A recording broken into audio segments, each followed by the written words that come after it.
श्री शिवाय नमस्तुभ्यम, जय महाकाल। कैसे हैं आप सभी लोग। देखिए, आप सभी को पता है कि होलाष्टकों का आरंभ हो चुका है और ये पड़ रहा है होलाष्टक में पड़ने वाला शनिवार का दिन। और कल के शनिवार के दिन आप सभी लोगों को एक छोटा सा काम करना है। चुपचाप शिवलिंग पर चढ़ा करके शिवलिंग से उठाकर लेकर के आ जाना है। 24 घंटे में ऐसा चमत्कार होगा कि आपने सोचा नहीं होगा। शरीर की बड़ी से बड़ी, पुरानी से पुरानी बीमारियां तो दूर होगी, चाहे नसों ने कार्य करना बंद कर दिया हो, शरीर में किसी तरीके की कमजोरी रहती है, कुंडली में किसी तरीके का कोई दोष है, शनि दोष है या शनि की ढैया चल रही है, साढ़े साती चल रही है, आपके जीवन की सारी पीड़ाएं, सारे कष्ट समाप्त हो जाएंगे पूज्य गुरुजी की कथा से सुन करके और समझ करके।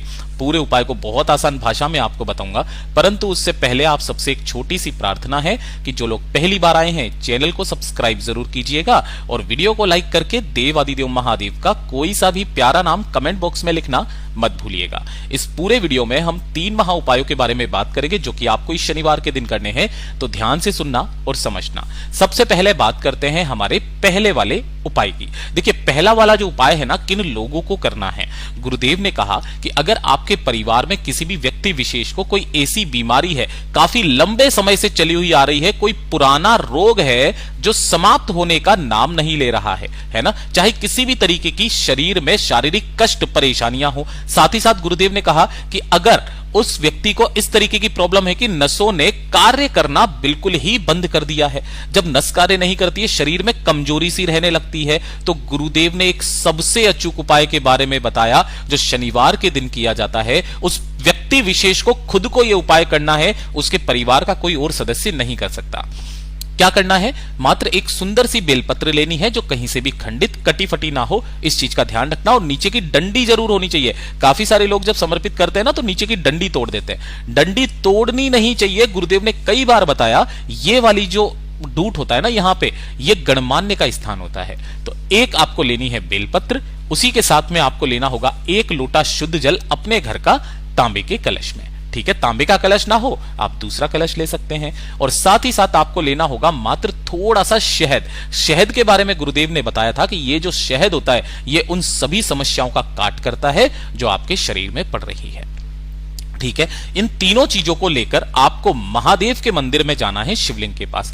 किसी भी समय चले जाना शनिवार के दिन, चाहे सुबह, चाहे दिन में, चाहे दोपहर में, चाहे शाम को, चाहे रात्रि को। गुरुदेव ने कहा कोई समय नहीं देखना है, केवल शनिवार के दिन। यहां पर आपको शिवलिंग के पीछे की तरफ जाना है और उत्तर दिशा की तरफ मुख करके खड़े हो जाना है। ठीक है, अब उपाय करने का खास नियम तरीका, यहां पर आपको पहले जल समर्पित नहीं किया जाता है। जब भी आप बीमारी के लिए उपाय करते हैं ना, तो पहले बेलपत्र समर्पित होता है, बाद में जल समर्पित होता है।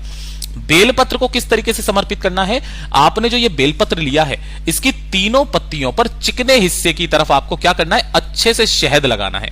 जो आप शहद लेकर के आए हो, तीनों पत्तियों पर अच्छे से शहद लगा लेना। वो भी किधर की तरफ लगाना है, चिकने हिस्से की तरफ। मैं यहां हाइलाइटर से बना रहा हूं, शायद आपको दिखाई ना दे रहा हो।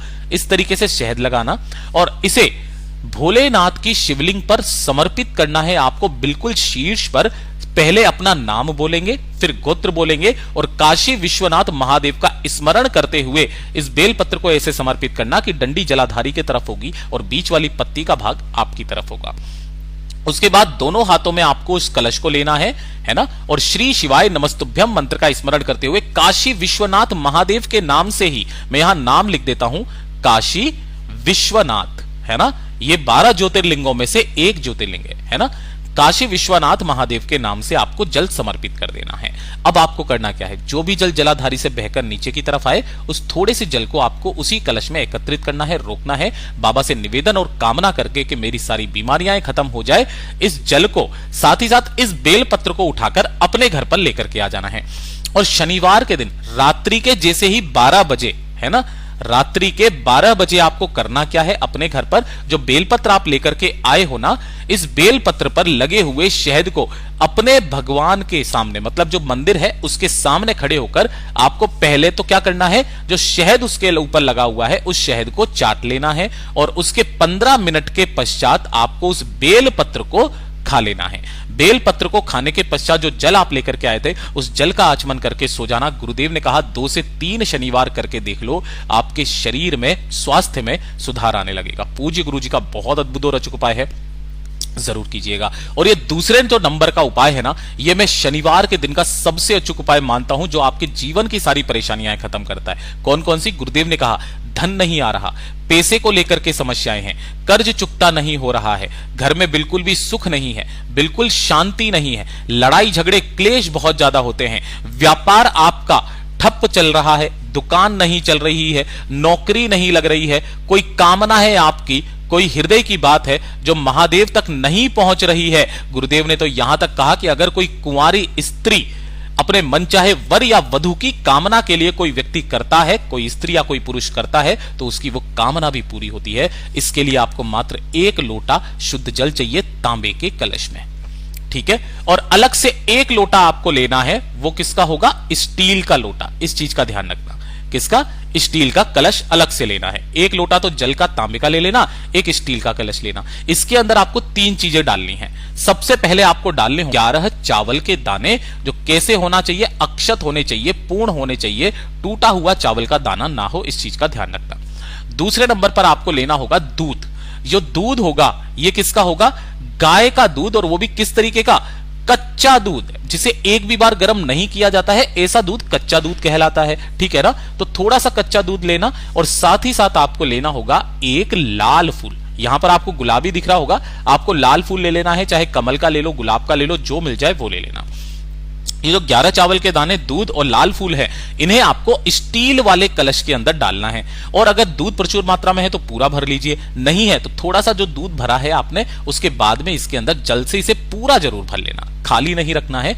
इस तरीके से आपको इन दोनों कलश को तैयार करना है। साथ ही साथ आपको एक सबसे महत्वपूर्ण चीज लेनी है, वो है इस तरीके से जो मोली या कलावा होता है ना, ये मोली या फिर कलावा जो भी आप कहते हो, ये लेना, सूती धागा लाल कलर का। कितना लेना है? आपको अपनी लंबाई के बराबर तक का ये धागा लेना है, सिर से लेकर के पैर तक जो लंबाई है आपकी, अपनी लंबाई के बराबर तक का धागा लेना। और इन सभी को लेकर के आपको किसी भी आसपास जो भी पीपल का पेड़ हो वहां पर पहुंच जाना।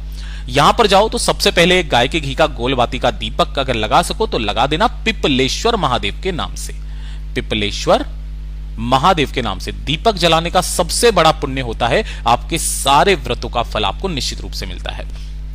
आपने दीपक जलाया, उसके बाद सबसे पहले आपको करना क्या है? जो दूध वाला कलश है ना, उस दूध वाले कलश को पिपलेश्वर महादेव का स्मरण करके श्री शिवाय नमस्तुभ्यम मंत्र बोलते हुए आपको संपूर्ण जल, दूध वाला, वो आपको पीपल पेड़ की जड़ों में समर्पित करना है। और इसको समर्पित करने के तत्पश्चात ही आपको जल वाला जो लोटा है वो समर्पित करना है। समर्पित करके दोनों हाथों को जोड़ करके बाबा से निवेदन करना, कामना करना। और कामना करने के पश्चात जो आपने मोलिया कलावा लिया है, उस मोलिया कलावे को इस पेड़ के तने के चारों तरफ आपको इस तरीके से लेना है और यहां पर बांधना है अपनी कामना कहते हुए। लेकिन अगर पेड़ का तना मोटा है, नहीं हो पा रहा है ना, आपका धागा छोटा पड़ रहा है, गुरुदेव ने कहा किसी भी टहनी पर जब आप उसको बांधे अपनी कामना कह करके, तो 7 गांठे अपनी कामना कह करके उसके अंदर जो व्यक्ति लगा देता है, उसकी समस्त कष्ट दूर होते हैं, उसकी कामनाएं पूरी होती है। पूज्य गुरु जी का बहुत अद्भुत और अचूक उपाय है, जरूर कीजिएगा।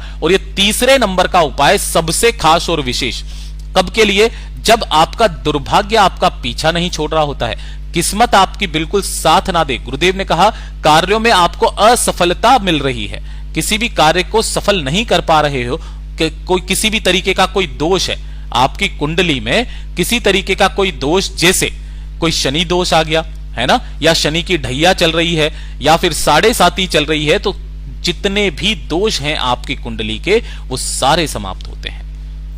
एक काम करना, जो भी हताश व्यक्ति है उस हताश व्यक्ति के ऊपर से एक आपको लेनी होगी काजल की डिब्बी। इस तरीके से मार्केट में आपको बहुत इजीली मिल जाएगी। एक काजल की डिब्बी छोटी सी लेना और उस जो भी पीड़ित व्यक्ति है उसके सिर से लेकर पैर तक पूरा ऐसे खड़ा करके सिर से लेकर पैर तक घड़ी की सुई की दिशा में उसे 21 बार उतारा कर लेना। कितनी बार? 21 बार घुमा लेना, कोई भी कर सकता है।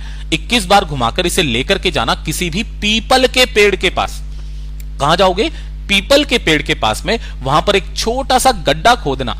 गड्ढा कितना गहरा खोदना है अभी बताता हूं। गड्ढा खोद करके और अपनी कामना कहकर कालेश्वर महादेव का स्मरण करके उस काजल की डिब्बी को इस गड्ढे के अंदर दबा देना, ऊपर से पत्थर रख देना। कम से कम इतना ऊपर रखना है, इतना अंदर दबाना है कि कोई से खोद करके निकाल ना पाए। ऐसा नहीं है आप ऊपर ही ऐसे ही करके रख के आ जाओ, मिट्टी से दबा के आ जाओ, नहीं, उसे किसी गड्ढे के अंदर गाड़ के आ जाना। उसी दिन से आपका भाग्य चमकने लगेगा। पूज्य गुरु जी के सभी उपाय बहुत ही ज्यादा खास और अद्भुत है, जरूर कीजिएगा। वीडियो पसंद आए तो लाइक जरूर करना, चैनल को सब्सक्राइब जरूर कीजिएगा।